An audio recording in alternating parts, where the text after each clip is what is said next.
Hello दोस्तों, नमस्कार, good evening. कैसे हैं आप सभी लोग?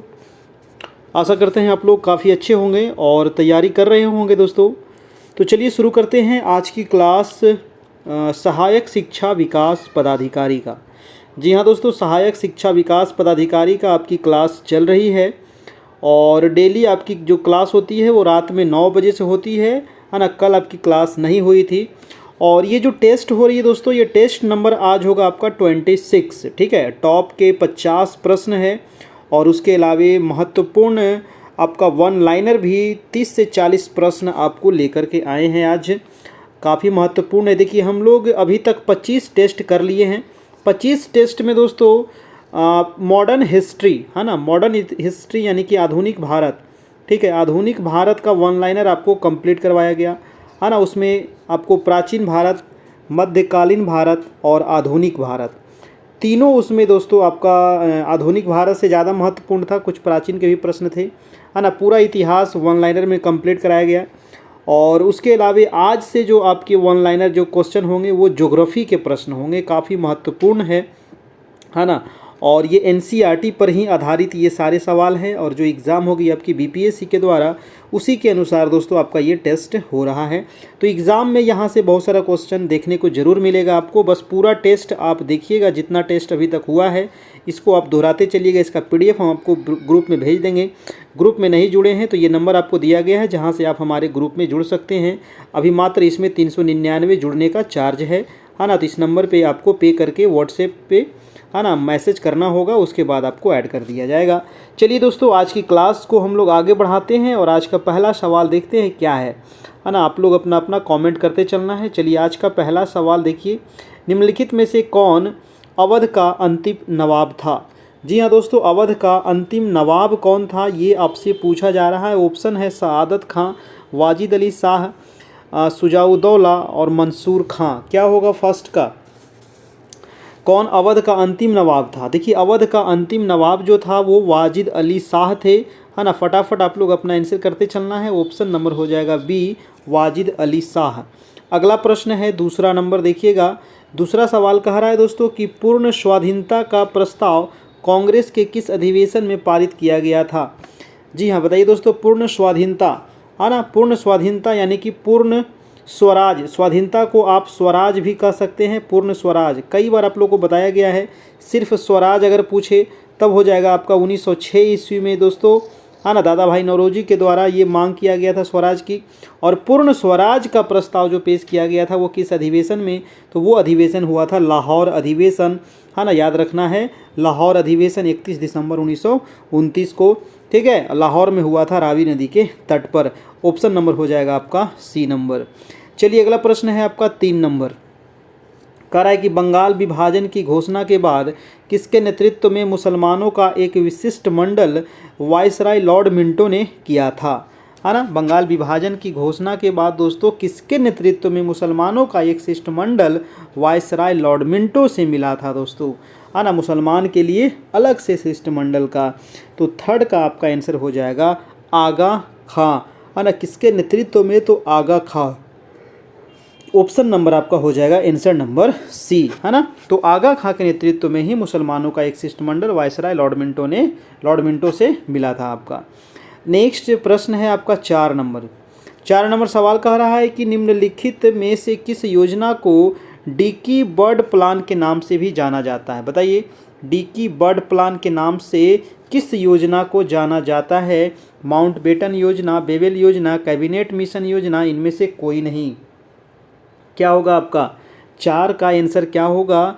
डिकी बर्ड प्लान के नाम से जाना जाता है, उसको कहते हैं माउंटबेटन योजना। जी हाँ, ऑप्शन नंबर हो जाएगा आपका ए नंबर, ठीक है, माउंटबेटन योजना। अगला प्रश्न है आपका 5 नंबर। 5 नंबर सवाल है, देखिएगा कि भारत में प्रकाशित समाचार पत्र बम्बई दर्पण के संस्थापक कौन थे? है ना। भारत में प्रकाशित समाचार पत्र बम्बई दर्पण, इसके संस्थापक कौन थे? मार्समैन थे, फिरोज शाह मेहता थे, बाल शास्त्री जाम्बेकर थे या के.एन. पन्नीकर थे? 5 का क्या होगा दोस्तों? 5 का आंसर क्या होगा? समाचार पत्र बम्बई दर्पण के जो संस्थापक थे वो थे बाल शास्त्री जाम्बेकर ऑप्शन नंबर सी हो जाएगा।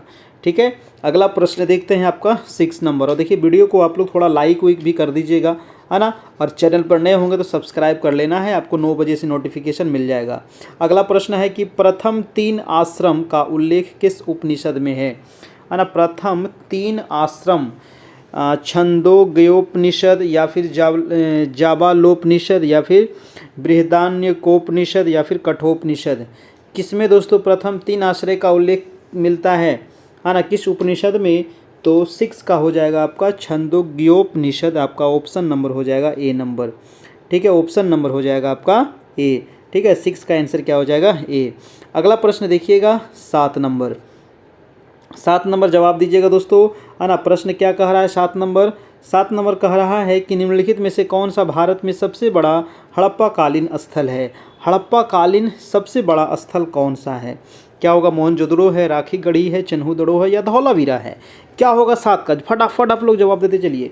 7 का आंसर हो जाएगा आपका सबसे बड़ा हड़प्पा कालीन जो स्थल है वो हो जाएगा Rakhi Garhi, option number B number. ठीक है, 7 का हो जाएगा आपका बी।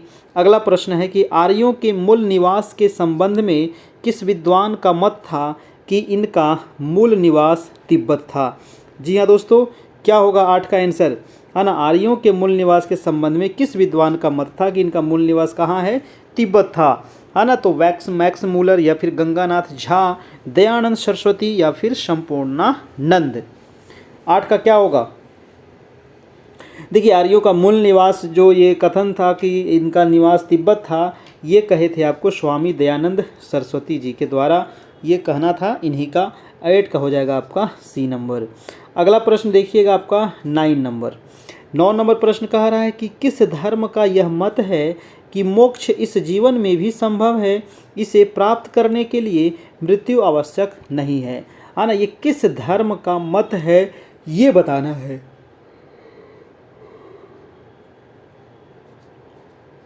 बहुत ही इम्पोर्टेंट सवाल है ना। मोक्ष इस जीवन में भी संभव है, इसे प्राप्त करने के लिए मृत्यु आवश्यक नहीं है। ये जो धर्म है दोस्तों वो धर्म है आपका बौद्ध धर्म। जी हाँ, बौद्ध धर्म का जन्म जो है आपका बिहार में हुआ है ना। और जैन धर्म का भी जन्म बिहार में हुआ है, याद रखना है। यहाँ से क्वेश्चन जरूर एग्जाम में पूछेगा और इससे संबंधित महत्वपूर्ण प्रश्न आपको करवा चुके हैं, है ना। तो पहले वाला वीडियो आप जरूर देखिएगा, पीछे जो आपका 25 टेस्ट कराए हैं। अशोक ने किस अभिलेख में स्वयं को सम्राट कहा है ना। तो वो कौन सा अभिलेख था दोस्तों जिसमें अशोक ने स्वयं को सम्राट कहा था। मास्की अभिलेख, गुर्जरा अभिलेख, भाब्रू अभिलेख, इनमें से कोई नहीं। 10 का क्या होगा, देखिए 10 का आपका आंसर हो जाएगा जिसमें सम्राट कहा था खुद को, वो था आपका भाब्रू अभिलेख, ऑप्शन नंबर सी।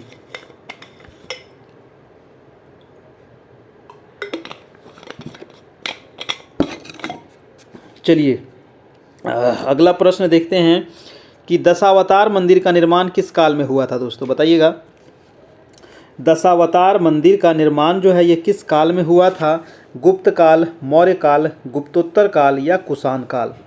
तो दशावतार मंदिर बहुत इंपॉर्टेंट मंदिर है ये, है ना। ये जो निर्माण हुआ था ये हुआ था आपका गुप्त काल में। ठीक है, किस काल में, गुप्त काल में हुआ था। अगला प्रश्न है आपका कि प्रसिद्ध शासक अमोघ वर्ष द्वारा कविराज मार्ग की रचना किस भाषा में की गई थी, है ना। प्रसिद्ध शासक अमोघ वर्ष द्वारा कविराज मार्ग की रचना किस भाषा में की गई थी। तो भाषा था आपका कन्नड़ भाषा। ठीक है, कौन से भाषा, कन्नड़। कन्नड़ कहाँ चलता है, कर्नाटक में। ठीक है, याद रखिएगा। अगला प्रश्न देखिएगा, दिल्ली सल्तनत के किस शासक ने शुद्ध अरबी सिक्के चलाए थे दोस्तों। जी हाँ, वो दिल्ली सल्तनत का वो कौन शासक था जो क्या चलाया था, शुद्ध अरबी सिक्का, है ना। बहुत इंपॉर्टेंट है, शुद्ध अरबी सिक्का किसने चलाया था बताइएगा। तो शुद्ध अरबी सिक्का चलाया था आपका इल्तुतमिश। जी हाँ, इल्तुतमिश, ऑप्शन नंबर डी। अगला प्रश्न है आपका 14 नंबर। कह रहा है कि निम्नलिखित में से किसने महाद्वीपीय विस्थापन का सिद्धांत दिया। बहुत ही अच्छा सवाल है, महाद्वीपीय विस्थापन का सिद्धांत किसने दिया था दोस्तों। ऑप्शन आपके सामने हैं, फटाफट जवाब दीजिएगा। इसका आंसर हो जाएगा अल्फ्रेड वेगनर के द्वारा। जी हाँ, अल्फ्रेड वेगनर के द्वारा महाद्वीपीय विस्थापन का सिद्धांत दिया गया था। बहुत इंपॉर्टेंट है, कई बार पूछा है। अगला प्रश्न देखिएगा कि म्यांमार के साथ कितने भारतीय राज्य की सीमा लगती है। देखिए, मैंने कई बार आप लोग को बताया हूँ, है ना, कि म्यांमार के साथ कितने राज्य की सीमा लगती है। तो देखो, थोड़ा सा मैं इसको मैप के माध्यम से आपको बता दूं, है ना। मैप भी मैं इस पीडीएफ में आपको जोड़ा हूं। चलिए मैप में थोड़ा सा देख लेते हैं। देखिए, ये है म्यांमार आपका, है ना, ये है भाई साहब आपका म्यांमार। ठीक है, देखिए म्यांमार दिख रहा है, ये है म्यांमार। और म्यांमार के साथ दोस्तों कितने राज्य की सीमा लग रही है, ये आप यहाँ से बता सकते हैं। देखिए कितने राज्य की सीमा लग रही है। एक तो हो जाएगा आपका सबसे ऊपर, ये अरुणाचल प्रदेश है। अरुणाचल प्रदेश के जस्ट नीचे आपको दिखेगा ये नागालैंड, नागालैंड के नीचे दिखेगा ये मणिपुर, और मणिपुर के नीचे दिखेगा आपको मिजोरम। तो ये टोटल जो कितने राज्य हो गए, 4 राज्य की सीमा लगती है म्यांमार से, याद रखिएगा, है ना। म्यांमार के अलावा आप भूटान याद रखिएगा, नेपाल भी याद रखिएगा, बांग्लादेश भी याद रखिएगा। ठीक है, तो ये आपका काफ़ी कंप्लीट हो जाएगा। यहाँ से कई बार क्वेश्चन एग्जाम में पूछता है। चलिए अब देखते हैं हम लोग अगला सवाल, सवाल नंबर 15 नंबर। तो 15 का आंसर क्या हो जाएगा, म्यांमार के साथ कितने राज्य की सीमा लग रही है। तो म्यांमार के साथ 4 राज्य की सीमा लगती है। और कौन कौन लगती है ये भी याद रखिएगा, अरुणाचल प्रदेश, नागालैंड, मणिपुर और मिजोरम। ठीक है, अगला प्रश्न है कि जोहार घाटी किस भारतीय राज्य में स्थित है। बताइएगा, जोहार घाटी। जी हाँ, जोहार घाटी कहाँ है दोस्तों, ये बताइए क्या होगा। तो जोहार घाटी जो है ये है आपका उत्तराखंड में। ठीक है, उत्तराखंड में, है ना। उत्तराखंड कब बना था, अलग हुआ था उत्तर प्रदेश से, तो 1 नवंबर 2000 में, है ना। 1 नवंबर 2000 में उत्तराखंड अलग हुआ था। अगला सवाल है आपका, निम्नलिखित में से किस प्रकार की नदियों में जल ग्रहण की क्षमता कम होती है।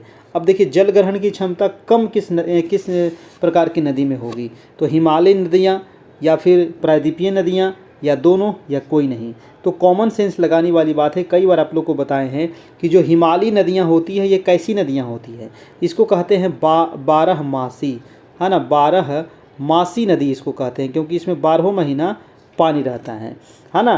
तो जलग्रहण क्षमता कम कह रहा है। तो जो प्रायद्वीपीय भारत की नदियाँ होती है इसमें जलग्रहण कम होती है, क्योंकि ये बरसात पर निर्भर होती है। ठीक है, तो आंसर हो जाएगा प्रायद्वीपीय। अगला प्रश्न देखिएगा 18 नंबर, कि भारत में किस प्रकार की मृदा का सर्वाधिक प्रयोग ईंट निर्माण में होता है। जी हाँ, जो ईंट बनता है ना दोस्तों, उसका जो सबसे अधिक मिट्टी का मतलब किस मिट्टी का उपयोग होता है ईंटा बनाने में, है ना। जो हम लोग घर बनाते हैं ईंट, है ना, तो वो ईंट जो बनता है मिट्टी से ही बनता है कि नहीं। तो कौन सी मिट्टी का उसमें प्रयोग होता है। तो देखिए, लेटेराइट मिट्टी का प्रयोग होता है। लेटेराइट का मतलब ही होता है ईंट, है ना। लेटेराइट का मतलब ही क्या होता है, ईंट होता है। ये ग्रीक भाषा है ना, ये ग्रीक भाषा है। अगला प्रश्न है आपका 19 नंबर, कह रहा है कि निम्नलिखित में से कौन खरीफ फसल का उदाहरण नहीं है। खरीफ फसल कब लगता है भाई साहब, तो खरीफ फसल लगता है आपका बरसात के समय, है ना। रबी फसल लगता है जाड़े के दिनों में।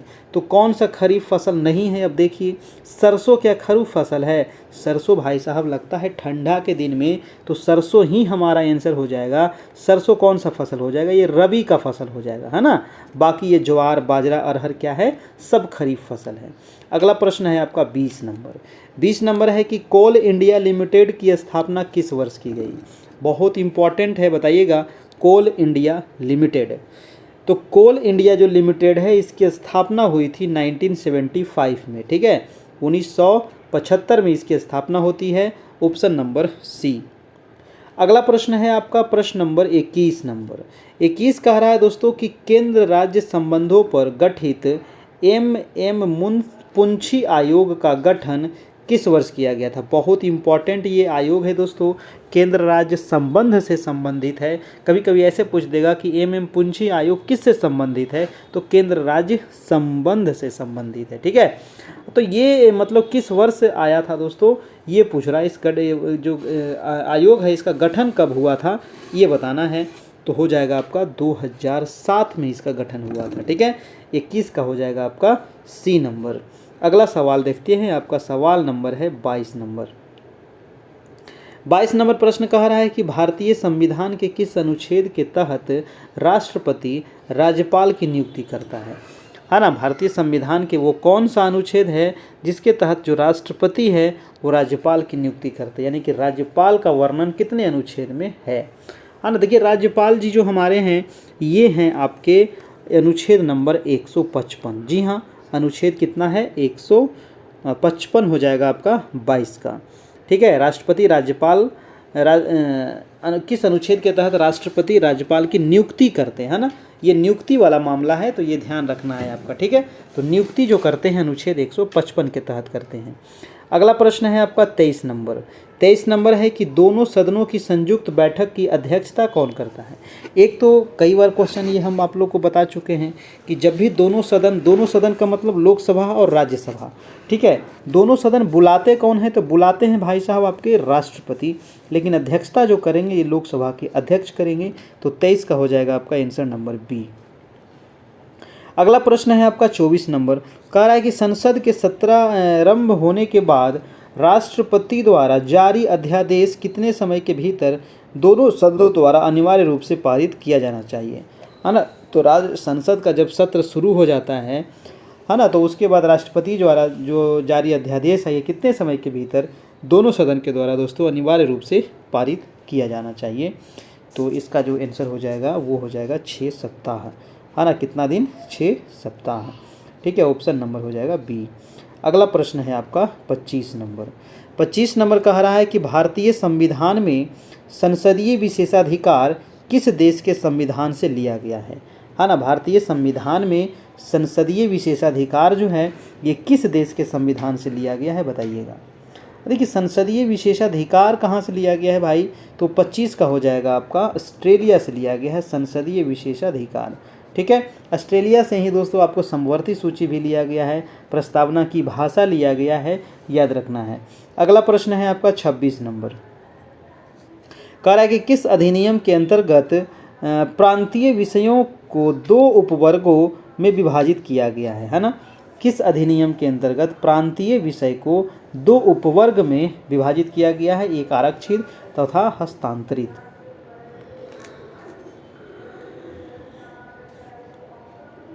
देखिए इसका आंसर हो जाएगा भारतीय परिषद अधिनियम 1919 के तहत। ठीक है, ऑप्शन नंबर डी हो जाएगा।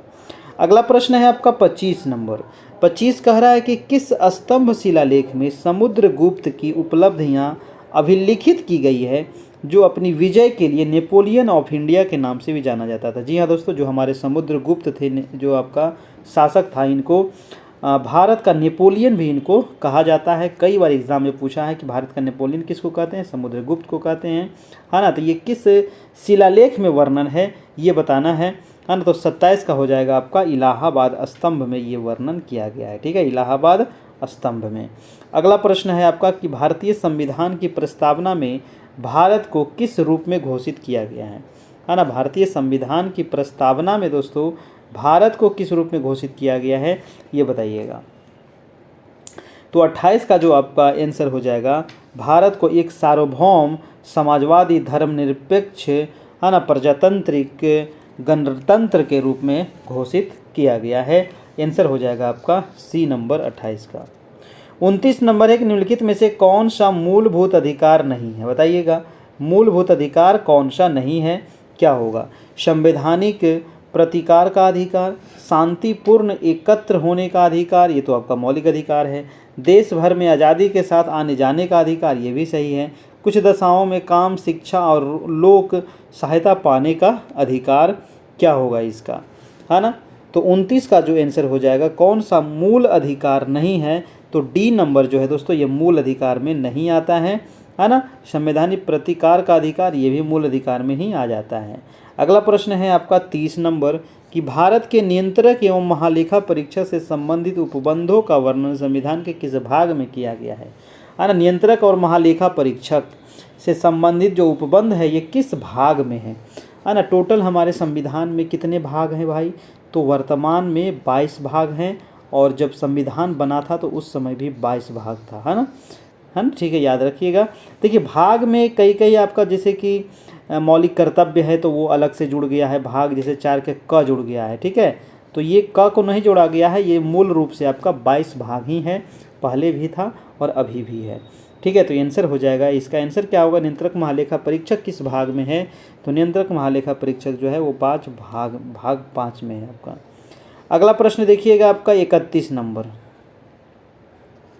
31 कह रहा है कि प्रथम राजभाषा आयोग का गठन किस वर्ष किया गया था दोस्तों, बताइएगा। प्रथम राजभाषा आयोग है ना, तो राजभाषा आयोग जो प्रथम बार गठन हुआ था वो 1955 में हुआ था आपका। ठीक है, 1955 में, ऑप्शन नंबर सी। समाचार पत्र किस सूची के अंतर्गत आते हैं, बहुत बढ़िया प्रश्न है।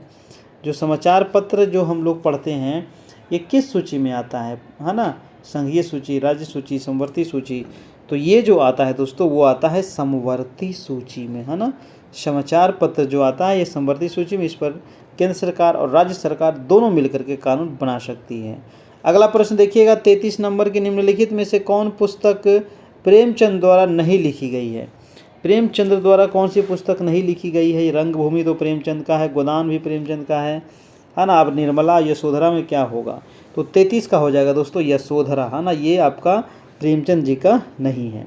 अगला प्रश्न है कि अहमद अली खां का संबंध किस वाद्य यंत्र से है। जी हाँ, वो अहमद अली खां जो है ये कौन सा वाद्य यंत्र बजाते हैं, सितार, बांसुरी, वीणा, सरोद।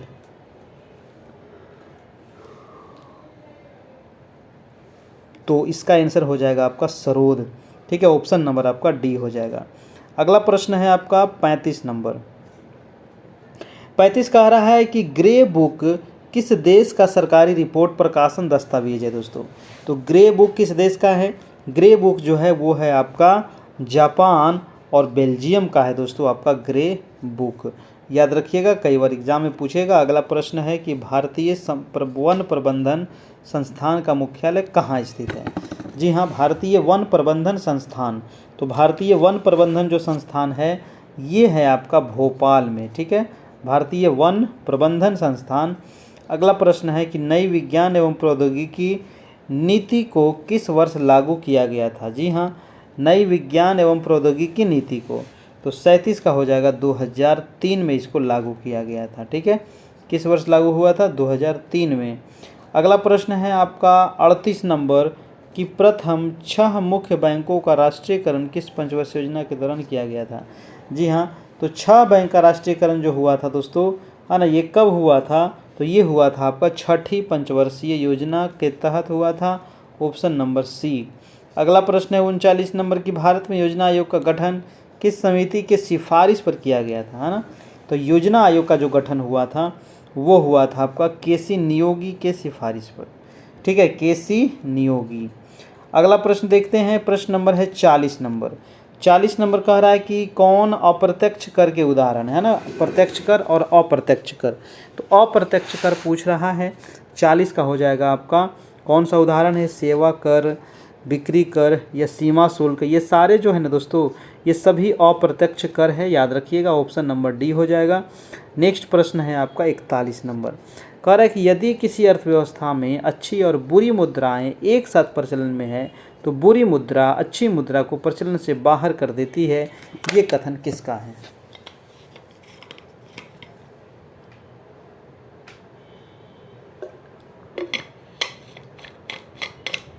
तो जो ये कथन है दोस्तों, ये कथन कहा गया है आपको ग्रेसम का नियम के तहत, है ना, ऑप्शन नंबर बी।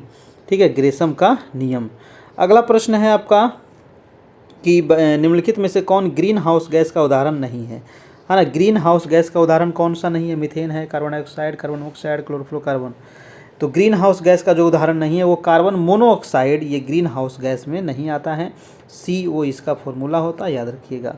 ठीक है, अगला प्रश्न देखते हैं, प्रश्न नंबर है आपका 43 नंबर। 43 कह रहा है कि निम्न में कौन दुर्लभ जातियों के उदाहरण है। दुर्लभ जाति का उदाहरण कौन सा है, हिम चीता, बाघ, कस्तूरी मृग या लंगूर, है ना। तो ये दुर्लभ जाति का मतलब ये दोस्तों ये धीरे धीरे क्या हो रहा है, तो विलुप्त होने के कगार पे है। इसका जो आंसर हो जाएगा हिम चीता, है ना। अगला प्रश्न है आपका 44 नंबर की, कोणीय संवेग की बीमा क्या होती है। बहुत इंपॉर्टेंट सवाल है, कोणीय संवेग की बीमा। तो कोणीय संवेग की बीमा होती है ML2T-1, ऑप्शन नंबर ए। ठीक है, ML2T-1। अगला प्रश्न है आपका 45 नंबर। कह रहा है कि कौन एक सदिश राशि नहीं है ना, नहीं पूछ रहा है, याद रखिएगा, सदिश राशि नहीं है। तो नहीं है दोस्तों, बल तो आपका सदिश राशि है ना, बल आपका सदिश राशि है, बल आघूर्ण सदिश राशि है, चुंबकीय क्षेत्र सदिश राशि है, विद्युत धारिता जो है दोस्तों ये सदिश राशि नहीं है। तो इसका जो आंसर हो जाएगा ए नंबर। अगला है कि यदि पृथ्वी की वर्तमान घूर्णन गति बढ़ा दी जाए तो विषुवत रेखा पर गुरुत्वीय त्वरण का मान क्या होगा। पृथ्वी की वर्तमान जो घूर्णन गति है उसको क्या करती है, अगर बढ़ा दे दोस्तों तो विषुवत रेखा पर गुरुत्वीय त्वरण क्या होगा, गुरुत्वीय त्वरण जो है वो घट जाएगा। आंसर नंबर हो जाएगा आपका ए नंबर। ठीक है, चलिए अगला प्रश्न है आपका 47 नंबर कि प्रकाश के एक माध्यम से दूसरे माध्यम में जाने पर निम्न में से नहीं बदलता है ना। एक माध्यम से दूसरे माध्यम में अगर जाएंगे दोस्तों तो क्या नहीं बदलेगा, ये बताइएगा। तो नहीं बदलने वाला जो बात है वो है आपका आवृत्ति, है ना। आवृत्ति दोस्तों कभी नहीं बदलता है, ऑप्शन हो जाएगा बी नंबर। हीरा में कौन सा प्रकरण पाया जाता है ना, हीरा में कौन सा प्रकरण पाया जाता है ना। हीरा क्या है, ये कार्बन का प्रूफ है। ठीक है, 48 का हो जाएगा sp3 प्रक्रम इसमें रहता है, ऑप्शन हो जाएगा ए नंबर। अगला सवाल है आपका 49 नंबर। चिली साल्ट पीटर का रासायनिक रूप क्या है। बहुत इंपॉर्टेंट है चिली साल्ट पीटर दोस्तों, इसका रासायनिक सूत्र क्या होगा तो देख लीजिए। 49 का हो जाएगा आपका NaNO3, है ना, चिली साल्ट पीटर NaNO3। और लास्ट प्रश्न है, इसके बाद दोस्तों आपका वन लाइनर भी हम करवाएंगे अभी, तो आप लोग भागिएगा नहीं। प्रश्न है कि अमरबेल किसका उदाहरण है दोस्तों। अमरबेल क्या है, स्वपोषी है, परपोषी है, मृतजीवी है या फिर परजीवी है। तो 50 का हो जाएगा परजीवी, है ना। क्या है अमरबेल, तो एक परजीवी है। अब हम कुछ यहाँ पर वन लाइनर देख लेते हैं महत्वपूर्ण जो है, जिसमें हम लोग देखेंगे यहाँ पर भारत के पड़ोसी देश, उससे संबंधित राज्य और उसके साथ लंबी सीमा। ठीक है, जैसे कि भारत के जो पड़ोसी देश हैं वो जैसे बांग्लादेश है, तो बांग्लादेश के साथ दोस्तों है ना सब संबंधित राज्य से लगी सीमा। बांग्लादेश से कौन कौन लग रहा है भाई, तो भारत के पड़ोसी देश एवं संबंधित राज्यों के साथ लगी सीमा जो है तो पश्चिम बंगाल से जो लग रहा है इससे है 2216 किलोमीटर। चीन से कितना लग रहा है तो 1080, अरुणाचल प्रदेश से लगता है 1080 किलोमीटर, है ना। सबसे अधिक किससे लंबी सीमा है दोस्तों, तो वो है पश्चिम बंगाल राज्य में। अगर कहें कि राज्य के अनुसार अगर देखा जाए तो सबसे लंबा सीमा किस राज्य के साथ होगा तो वो है पश्चिम बंगाल के साथ है, 2216 किलोमीटर है आपका। देख लीजिए चीन का कितना है, पाकिस्तान का, नेपाल का, म्यांमार का और भूटान का आपका। ठीक है, कितना लंबा सीमा है, ठीक ना। उसके बाद जो अगला कुछ जो पॉइंट है वो है कि भारत के साथ पड़ोसी देशों की सीमा लंबाई एवं पड़ोसी देशों के साथ लगे राज्य और केंद्र शासित प्रदेश की संख्या। अब जैसे भारत के जो पड़ोसी देश हैं बांग्लादेश हैं, तो बांग्लादेश से कितने किलोमीटर की सीमा लगती है, याद रखना है 4096.6 किलोमीटर। और कितने राज्य के साथ सीमा लग रही है, तो 5 राज्य के साथ सीमा लग रही है। चीन की अगर बात करें तो 3488 किलोमीटर है और ये भी 5 राज्य लग रहा है ना। इसमें राज्य और केंद्र शासित दोनों मिला दिया गया है। ठीक है, राज्य और केंद्र शासित मिला करके दोस्तों यहाँ पर लिखा गया है, घबराइएगा नहीं। ठीक है, चलिए अगला है म्यांमार, है ना। पाकिस्तान के साथ कितना लग रहा है तो 3223, ये 5 राज्य। नेपाल के साथ आपका 1751, 5 राज्य। म्यांमार के साथ 1643, 4 राज्य। भूटान के साथ 699, 4 राज्य। अफगानिस्तान के साथ सबसे कम लगता है दोस्तों 106 किलोमीटर, 1 राज्य आपका। ठीक है ना, यहाँ पर राज्य और केंद्र शासित दोनों दे दिया है, ध्यान रखना है। चलिए अब कुछ और महत्वपूर्ण प्रश्न देखते हैं ज्योग्राफी का कि भारत आखिर कहाँ पे स्थित है ना। देखिए अगर भारत को देखिएगा ग्लोब के ऊपर, है ना, ये है आपका 0 डिग्री, तो 0 डिग्री के ऊपर जो भी देश है उसको उत्तरी गोलार्ध कहते हैं और 0 डिग्री के जो भी देश नीचे में है उसको दक्षिणी गोलार्ध में कहते हैं। तो भारत तो उत्तरी अक्षांश में स्थित है, क्योंकि जो भारत है दोस्तों, तो भारत का अक्षांशीय मान कितना है 8 डिग्री 4 मिनट से लेकर के 97 डिग्री 25 मिनट, ये भारत का अक्षांशीय मान है। ठीक है, तो ये उत्तरी अक्षांश में है। और पूर्वी देशांतर में है ना। भारत का मानक समय रेखा याद रखिएगा 82.5 डिग्री पूर्वी देशांतर। अगला है कि क्षेत्रफल की दृष्टि से भारत का 7वां नंबर है। भारत का क्षेत्रफल संपूर्ण विश्व का 2.42% है। भारत का उत्तर से दक्षिण जो लंबाई है वो 3214 है ना। उत्तर से दक्षिण लंबाई कितनी है, अगर आप देखिएगा भारत के मानचित्र को, है ना। चलिए मैं छोटा सा एक बना देता हूँ एकदम बउआ भर को। ये रहा भारत। तो उत्तर से दक्षिण अगर इसको नापिएगा तो ये लंबाई कितनी है उत्तर से दक्षिण, तो उत्तर से दक्षिण जो है वो 3214 है। पूरब से पश्चिम है 2933, ऊपर से नीचे 3214 और इधर कितना है 2933। जलीय समुद्री सीमा के साथ 7 राज्य देश लगता है, ठीक है। याद रखिएगा 7 को हमारे पड़ोसी देश है, स्थलीय और जलीय मिला करके। भारत की जल एवं स्थल सीमा से लगे देशों की संख्या 3 है। ये क्या कह रहा है कि वैसे देश कौन कौन से हैं जो जल से भी लग रहा है दोस्तों और आपका स्थल से भी लग रहा है, तो वो है आपका बांग्लादेश, म्यांमार और पाकिस्तान, ठीक है। भारत और पाकिस्तान के मध्य से कौन सी रेखा गुजरती है, तो रेडक्लिफ रेखा। 1947 में इसका सर रेडक्लिफ के द्वारा निर्धारण हुआ था। भारत एवं चीन के मध्य कौन सा है, तो मैकमोहन रेखा है 1914 किलोमीटर। भारत एवं अफगानिस्तान के बीच कौन सा रेखा है, तो डुरंड रेखा, है ना। आप देखिए भारत और अफगानिस्तान के बीच जो रेखा है ना, ये जो डुरंड रेखा है ये अब चला गया है पाकिस्तान अफगानिस्तान, ठीक है, याद रखना है। 1896 में दोस्तों इसका निर्धारण हुआ था। अगला है कि भारत का जो मानक समय है ये कितने राज्य से गुजरता है, 5, यूपी, एमपी, छत्तीसगढ़, उड़ीसा, आंध्र प्रदेश, ठीक है। कर्क रेखा कितने से गुजरती है, तो 8 राज्य से, है ना। राजस्थान, गुजरात, मध्य प्रदेश, छत्तीसगढ़, झारखंड, पश्चिम बंगाल, त्रिपुरा और मिजोरम। भारतीय उपमहाद्वीप में शामिल देश कितने हैं, तो 5 शामिल हैं, भारत, पाकिस्तान, बांग्लादेश, नेपाल, भूटान, ठीक है। अगला है कि असम एवं अरुणाचल प्रदेश के मध्य सीमा बनाती है, तो वो है संकोश नदी, है ना। असम और अरुणाचल प्रदेश के बीच में। भारत और नेपाल के मध्य सीमा को कहते हैं काली नदी, है ना। भारत और नेपाल के बीच जो सीमा बनाती है वो काली नदी बनाती है। भारत और म्यांमार को अलग कौन सी करती है, तो पटकाई की पहाड़ी, है ना, अरुणाचल में है। 3 ओर से बांग्लादेश के साथ घिरा हुआ राज्य है एकमात्र त्रिपुरा। जी हाँ, त्रिपुरा वैसा राज्य है जो बांग्लादेश जो देश है ना इसके 3 तरफ से घिरे हुए हैं आपका। भारत का सबसे दक्षिणी बिंदु जो है वो है आपका इंदिरा पॉइंट, ठीक है। चलिए, तो ये रहा आज का महत्वपूर्ण टेस्ट। इसका आंसर भी दिया गया है, भारत का मैप दे दिया गया है। आप यहाँ से इसको अच्छे से समझ जाइए, है ना। आपकी जो क्लास होती है वो रात में 9 बजे से होती है, ठीक है। ये नंबर आपको दिया गया है व्हाट्सएप का, जहाँ आपको मटेरियल मिल जाएगा। मात्र अभी 399 इसमें चार्ज है, ठीक है। तो फ़ोनपे, गूगल पे, पेटीएम किसी भी माध्यम से आप इसी नंबर पर पे करके आप हमें व्हाट्सएप कर दीजिएगा, आपको ऐड कर दिया जाएगा। पेमेंट का जो स्क्रीनशॉट है वो इसी नंबर पर आप ज़रूर भेज दीजिएगा ताकि हमको पता चल जाए कि आपने पेमेंट कर दिया है ना। और डेली नोटिफिकेशन अगर चाहते हैं जो मैं वीडियो डालता हूँ तो उसके लिए आपको चैनल को सब्सक्राइब करना होगा और डेली आपको नोटिफिकेशन मिलते रहेगा आपका दोस्तों, ठीक है। तो ये रहा महत्वपूर्ण आज का क्लास। कैसा लगा आप लोग ज़रूर से ज़रूर इसको बताइएगा, ठीक है। चलिए, तो आज इतना ही रहने देते हैं, फिर मिलते हैं नेक्स्ट क्लास में। Thank you.